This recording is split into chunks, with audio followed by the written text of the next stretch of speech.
A light magnitude 2.7 earthquake hit 222 kilometers, 138 miles, away from Reykjavik, capital region, Iceland, on June 4, 2025 at 13:22 Greenwich Mean Time.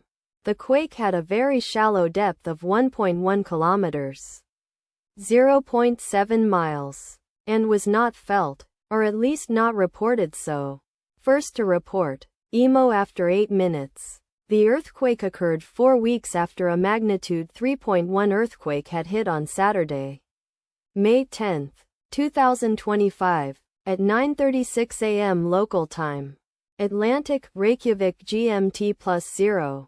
In 82 kilometers, 51 miles, distance to the northeast. Data source from Volcano Discovery.